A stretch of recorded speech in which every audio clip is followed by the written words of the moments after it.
The Whipping Boy by Sid Fleischman, Chapter 11, containing a great deal of shouting. Jemmy was struck dumb. Did Prince Brat have sand for brains? Didn't he realize he could snatch up his crown and go free? "It doesn't please me to take orders from common rascals," Prince Brat said coldly. "It would please me to shake the teeth out of your confounded face," replied Hold-your-nose Billy. "You may live in the castle, but you're only a whipping boy. Do as we say." "I'll do what I choose, and I choose not to run your errands." Jemmy leapt up and gave Prince an angry flash of eyes. "Jemmy from the streets gets these stubborn fits," he said. "Contrary as a mule. Let me have a word with him." "I'll whip up the mullishness out of him," exclaimed Cutwater, lurching forward. Prince Brat dodged out of his grasp, and a sour smile crossed his face. "I'll tear up your vile message the moment I'm gone, and keep the crown for myself." Hold-your-nose Billy caught Cutwater's appraised arm. "Hold off! There's something in what he says. Do you think he's angling for a share of the reward, Billy?" "Likely he is." "The greedy little snipe," Cutwater bleated. "How much do you reckon we can spare?" "This calls for a private word. Let's parley. Follow me." The moment the outlaws ducked out of the hut, Jemmy turned on his companion. "Prince Blockhead, you should wear your crown to fend off woodpeckers. Impostor! How dare you insult me? You're enough to give it the devil himself fits. Haven't I so muddled their brains they want to turn you loose? And you reward me with a royal squawk." The prince had crossed to the wicker basket and snatched up an uneaten apple tart. He gobbled it down.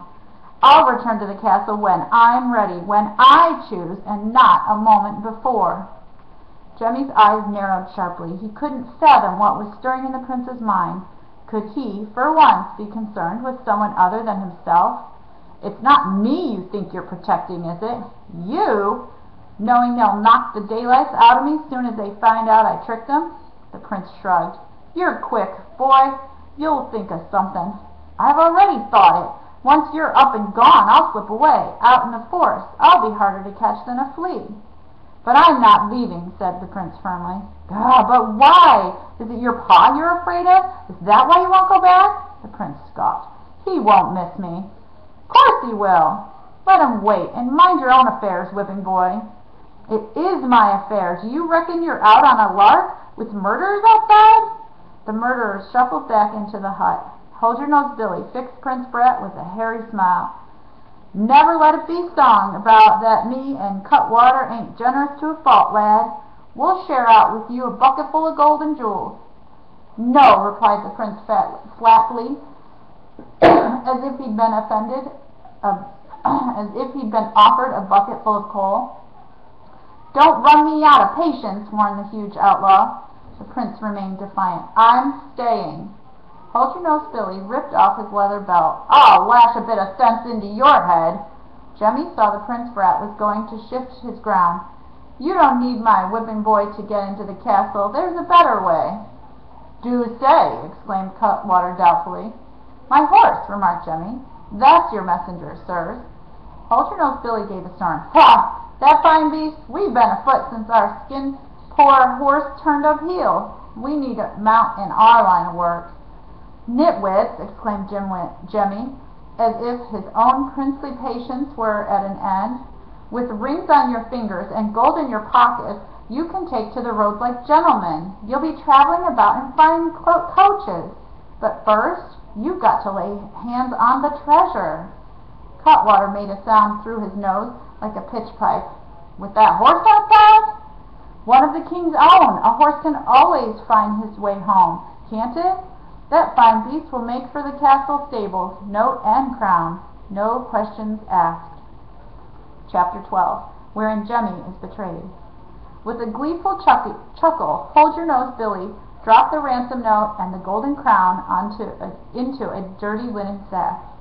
When he knotted the sack to the saddle, he turned to Cutwater. "Soon as I'm within a squint of the castle, I'll turn the beast loose. Guard our prisoners."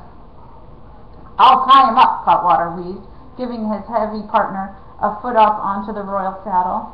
From the doorway, Jemmy watched Hold-your-nose Billy vanish into the tangled maze of trees, limbs, and brambles. Then he glanced about at the bare furnishings, the hanging ropes of garlic bulbs, the bed straw, the chest of stolen goods. He'd need some trickery to escape. The prince fixed him with a smirk. You're clever all right, but a common dunce all the same. God! A cartload of gold and jewels. The ruffians would have been content with a mere jingle of coins. Jemmy's eyes swung back to the bed straw. There was his escape. A cartload of moonshine, he said. It'll never be forked over. I'm the prince.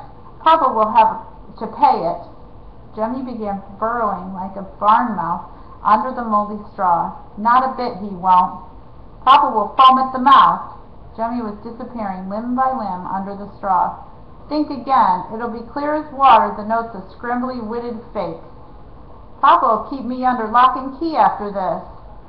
It won't fool a soul, that note. How could you have written it? Everyone in the castle knows you can't so much as sign your own name. I never needed to before. It's me that's in the soup. I'll catch it for your mischief in running away. I'll catch it again when the tutor claps eyes on the handwriting. He'll say, Jemmy, this is Jemmy trying to line up his pockets, to line his own pockets. Your pa scragged me with his bare hand, so I'll be obliged if you'd help me nip out of here. I promise you my protection, announced the prince with sudden generosity. Jemmy protects himself, said the whipping boy. When that plaguey Cutwater comes in to tie us up, tell him I slipped out the door. Soon as he bounces off after me, I'll make a break for it. You'd leave me alone with cutthroats? Before Jemmy could answer, he heard the sharp squeak of the door. He held his breath. Lad, you won't mind if I truss you up like a Christmas goose. There came a sudden pause, and Jemmy's heart began to thump. Where's the prince? Cutwater snapped. Jemmy heard Prince Brat answer without the slightest hesitation. Him? Over there, under the straw.